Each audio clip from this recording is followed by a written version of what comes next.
রোজায় হঠাৎ করে যেহেতু ভোর রাত্রে খেতে হয়, তাই অনেকেই দেখা যায় হঠাৎ করে সময়ের পরিবর্তনের কারণে সাহারিতে তেমন খেতে পারে না। কিন্তু এভাবে শিলপাটায় মশলা বেটে যদি দেশি মুরগি রান্না করা হয়, তাহলে আমার মনে হয় এক প্লেট ভাত যে কেউ অনায়াসে খেয়ে ফেলতে পারবে। আসসালামু আলাইকুম। দেখতে দেখতে তো প্রায় অনেকগুলো রোজা পার হয়ে যাচ্ছে, আলহামদুলিল্লাহ। এটা আমার দ্বিতীয় রোজা, সাহারির জন্য প্রস্তুতি চলছে। এবারে আমি রোজায় একটু পিছিয়ে আছি, যে কোনো ভিডিও দিতেও ভালো লাগছে না, তেমন কোনো ভিডিও করাও হচ্ছে না। দুই একটা রেসিপি হয়তো বা করছি। তো সেদিন দেশি মুরগি এনেছি, আর সেই সাথে ভাবলাম সব মশলাগুলো বেটে রান্না করি, এতে করে সবাই যেমন মজা করে খাবে। রেসিপিটি শেয়ার করলে কারো না কারো হয়তো বা উপকারও লাগতে পারে। আদা রসুন পরিমাণ মতো দিয়ে 4-5টা কাঁচামরিচ বেটে নিয়েছি। এরপরে অনেকগুলো পেঁয়াজ একসাথে করে নিয়ে আধা ভাঙা করে নিচ্ছি, মানে একদম মিহি করতে হবে না। পেঁয়াজ তো দেশি মুরগি সিদ্ধ হতে হতে এমনিতেই সিদ্ধ হয়ে যাবে। কাঁচামরিচ বেটে রান্না করলে মাংসের স্বাদ কিন্তু অনেকটাই বেড়ে যায়। একবার রান্না করে দেখবেন যদি কখনো রান্না করে না থাকেন।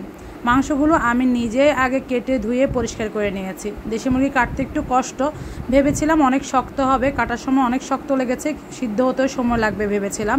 সেই হিসাবে আমি মাংসটা মশলা মেখে অনেকক্ষণ ম্যারিনেট করতে রেখে দিয়েছি। যে মশলাগুলো আমি বেটে নিয়েছি সেই মশলাগুলো প্রথমে দিয়ে দিয়েছি। এরপর দিয়েছি স্বাদ মতো লবণ, জিরার গুঁড়া, ধনিয়ার গুঁড়া, এগুলো সবই আমি পরিমাণ মতো দিয়েছি। প্রায় 1.5 কেজি সাইজের একটা মুরগি ছিল। এরপরে 1 চামচের চেয়ে একটু বেশি দিয়েছি আমি হলুদের গুঁড়া, আর 1 চামচের চেয়ে কম দিয়েছি লাল মরিচের গুঁড়া। যেহেতু আমি কাঁচামরিচটা বেটে দিয়েছি আর আমার বাচ্চারাও খাবে, তাই ঝালের পরিমাণটা আমি একটু কম করে দিয়েছি। যদি কাঁচামরিচ বেটে না দেন তাহলে 2 চামচ লাল মরিচ কিন্তু দেয়া লাগবে এখানে।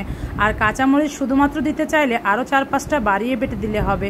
শুধু কাঁচামরিচ দিয়ে রান্না করলে সাদা সাদা হবে, তাই আমি দুইটাই ব্যবহার করেছি।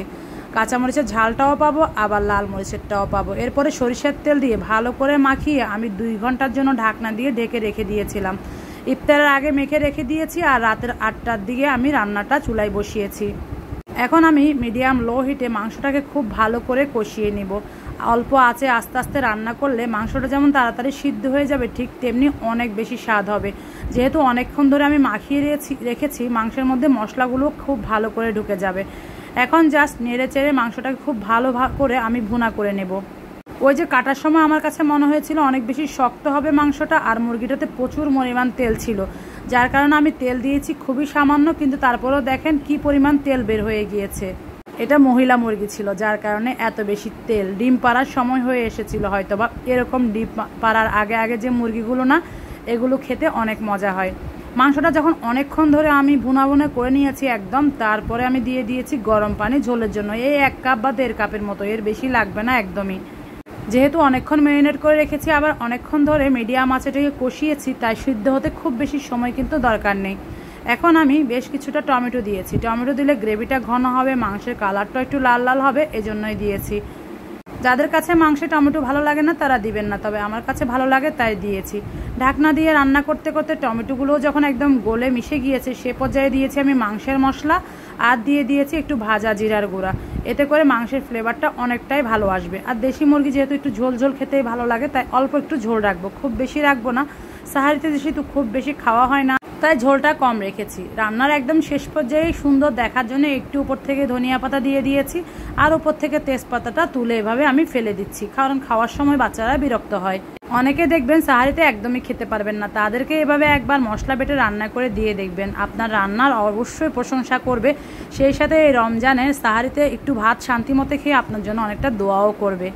আমার বাসার সবাইকে তো আমি যেভাবে রান্না করে দিই সেভাবেই খুশি হয়, আলহামদুলিল্লাহ। তবে একটু বিশেষ করে রান্না করে দিলে অনেক বেশি খুশি হয়, সেটা বোঝাই যায়।